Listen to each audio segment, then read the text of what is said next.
तो अब हम स्टार्ट कर रहे हैं प्राइम नंबर क्या होता है। देखिए ये सब है क्लास 7-8 की चीज़ें, बट बच्चे कभी कभी भूल जाते हैं या डिटेल में स्टडी नहीं करते हैं तो उनको याद नहीं रहता है। तो अभी यहाँ पे आपको सीख जाना है, किसी भी क्लास के हो आप, कोई दिक्कत नहीं है। आपका यहाँ पे कॉन्सेप्ट क्लियर किया जाएगा क्या होता है। देखिए प्राइम नंबर ये होते हैं, प्राइम नंबर का हिंदी क्या हो गया, अभाज्य संख्या। जो हिंदी वाले, हिंदी मीडियम के जो भी बच्चे, उन्हें भी घबराना नहीं है। हर चीज़ ये लिखा हुआ इंग्लिश में है, लेकिन मैं हर चीज़ को आपको हिंदी में एक्सप्लेन करूंगा और आपको वीडियो को पॉज करके नोट बना लेना है। ये लिखा हुआ इंग्लिश में है, but I will explain each and every word in Hindi also. तो ये प्राइम नंबर है, इसका हिंदी हो गया अभाज्य संख्या। अभाज्य, इसको दो बार में बांट दिया, अभाज्य जिसमें भागा न लग सके, जो डिवाइड ना हो सके, ठीक ना। अब इसका कुछ खासियत हो, the number which is divisible by one और इटसेल्फ। सिर्फ एक से भाग लेगा इसमें और खुद से, एक से और खुद से भाग लेगा तो वही नंबर प्राइम नंबर कहलाएगा। मतलब इस नंबर का फैक्टर सिर्फ वन होगा और वो नंबर खुद होगा। जैसे अगर हम दो की बात करें तो दो या तो एक से कटेगा और या सिर्फ दो से कटेगा। सपोज तीन की बात करें तो तीन या वन से कटेगा या तीन से ही कटेगा, ठीक ना। तो ये क्या हो गया, फैक्टर हो गए। जिसके सिर्फ दो फैक्टर होते हैं वो हमारे प्राइम नंबर कहलाते हैं। और उस दो फैक्टर में एक तो वन होगा और दूसरा क्या होगा, दूसरा होगा नंबर खुद। तो ये हो गए हमारे प्राइम नंबर। आई होप कि आपको प्राइम नंबर क्लियर हो चुका होगा कि प्राइम नंबर होता क्या है। अब चलते हैं कंपोजिट नंबर, जिसको हिंदी में क्या बोलते हैं, भाज्य संख्या। अब चलते हैं कंपोजिट नंबर, जिसको हिंदी में बोलते हैं भाज्य संख्या। भाज्य संख्या क्या होता है, the number which has more than two factors.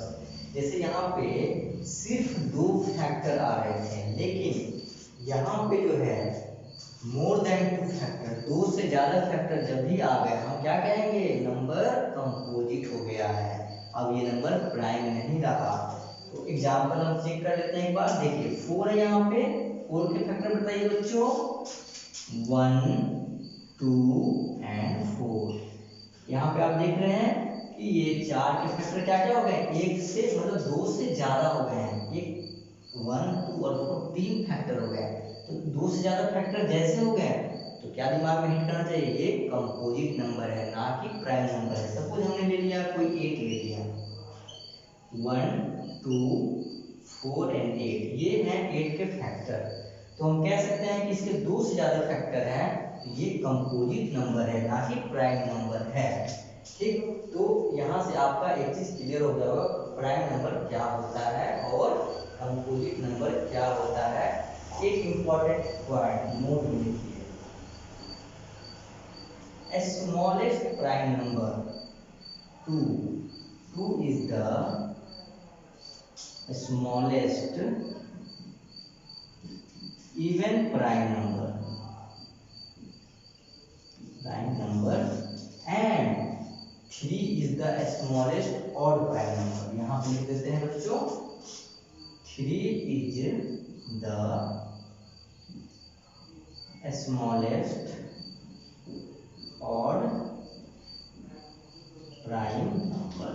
ये दो पॉइंट है, आपके ऑब्जेक्टिव में ये आ सकता है, ठीक ना, कि दो सबसे छोटा और इवन प्राइम नंबर है, जैसे ये 2 और ये 3 ऑड प्राइम नंबर है।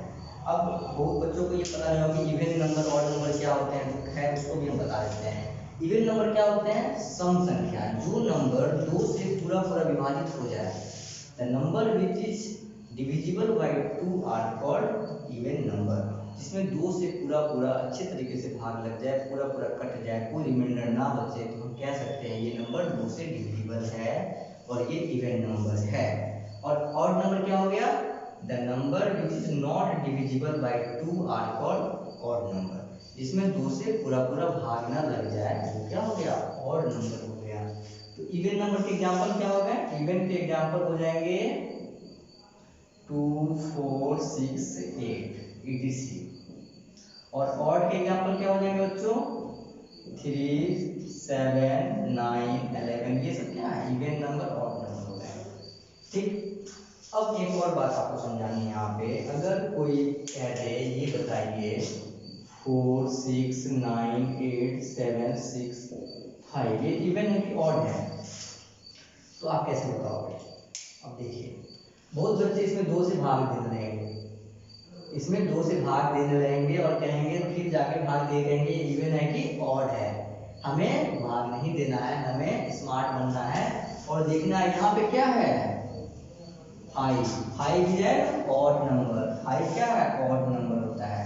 तो इसका मतलब ये हो गया कि ये पूरा नंबर भी क्या होगा हमारा ऑड नंबर होगा।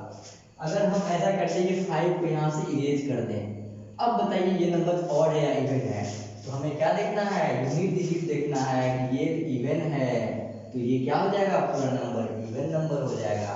तो ऐसे करके आप इवन नंबर और ऑड नंबर कितने भी बड़े नंबर को आप इजीली पहचान सकते हो। ठीक, तो आई होप कि आपको ये सारा कुछ अभी मैं जितना पढ़ाया वो सारा कुछ अच्छे तरीके से समझ में आ गया होगा। चलिए अब हम जानेंगे, हमने सारा बेसिक्स पढ़ लिया, अब हम जंप कर रहे हैं किस पे रैशनल नंबर पे, जो इस चैप्टर का मेन चीज है। ठीक है, इसको हमें बहुत अच्छे से पढ़ना है, इससे पेपर में क्वेश्चंस आते हैं और आपको इसका फंडा क्लियर होना चाहिए। आपके लिए ढेर सारा एग्जाम्पल मैं लेके आया हूँ और एक एक चीज को मैं बारीकी से समझाऊंगा, आप कहीं भी डाउट आपके मन में नहीं रहेगा। बच्चे बहुत जगह डाउट करते हैं, लेकिन आपको इस वीडियो में सारा फंडा क्लियर हो जाएगा कि रैशनल नंबर एक्चुअली होता क्या है। बच्चे बस रट लेते हैं the number which written the form of p/2, not that.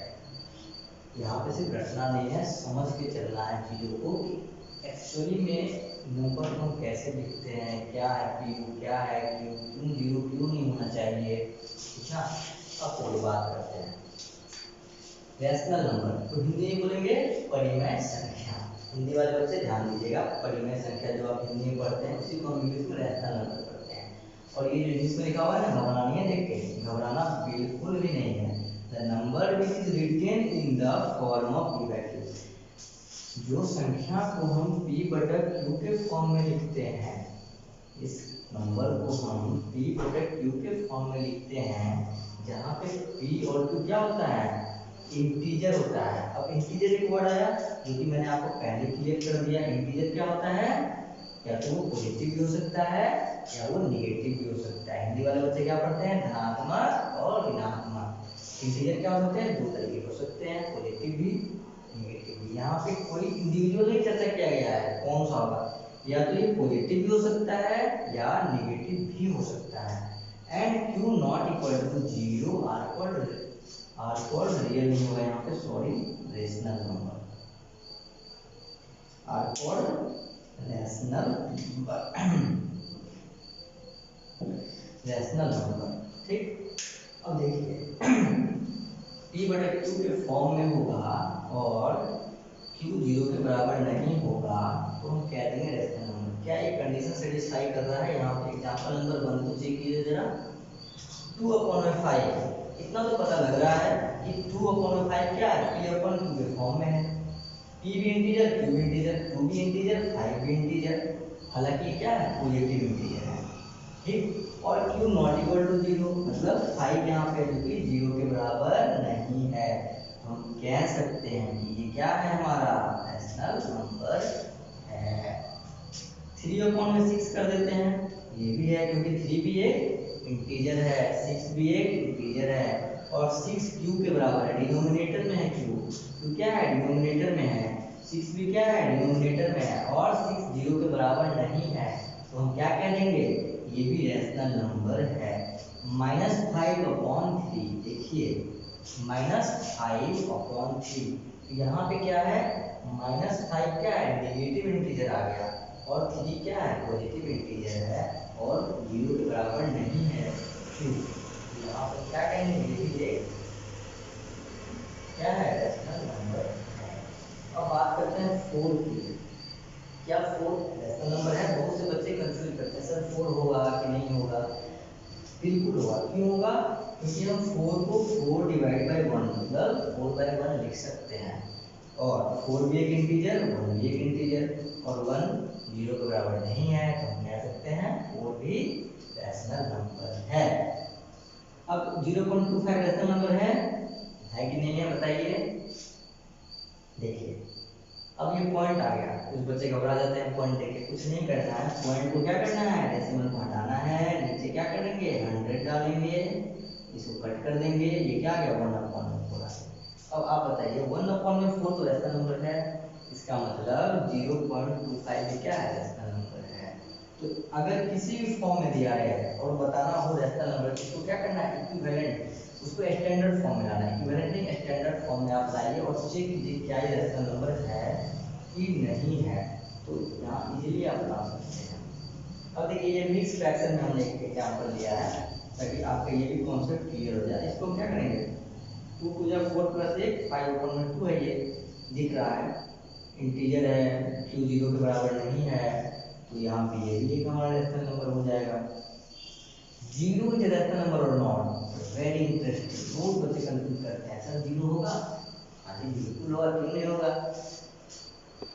उठा रहे हैं क्या कि जीरो, ठीक ना, बहुत बच्चे कंफ्यूज होते हैं कि जीरो रैशनल नंबर है कि नहीं है। देखिए आज आपका कंफ्यूजन बिल्कुल दूर हो जाएगा कि जीरो भी एक रैशनल नंबर है, क्यों रैशनल नंबर है कि जीरो को भी तो हम लिख सकते हैं 0/1, तो यहाँ से क्या लग रहा है कि ये भी इंटीजर और ये इंटीजर सॉरी इंटीजर नहीं है और ये भी इंटीजर है और ये क्या है इंटीजर है और ये 0 के इक्वल नहीं है, 0 के इक्वल नहीं है, इनमें से 0 is also a rational number ना। और देखिए 1/0 में यहाँ पर क्या है ये रैशनल नंबर नहीं होगा, क्यों नहीं होगा क्योंकि यहाँ पर क्या आ गया न्यूमरेटर में 0 आ गया, सो ये रैशनल नंबर नहीं है। और √4 की वैल्यू क्या हो जाएगी, √4 की वैल्यू क्या हो जाएगी 2, √4 की वैल्यू 2 हो जाएगी, दैट्स व्हाई क्या हो जाएगा ये भी रैशनल नंबर है, ठीक ना। अब देखिए यहाँ पे √81/16 क्या है √81/16 2 1/√3 ये सारे क्या है रैशनल नंबर है। आपको आई होप कि आपको समझ में आ गया होगा रैशनल नंबर को हम कैसे पहचाने, ठीक ना, रैशनल नंबर को हम कैसे पहचाने।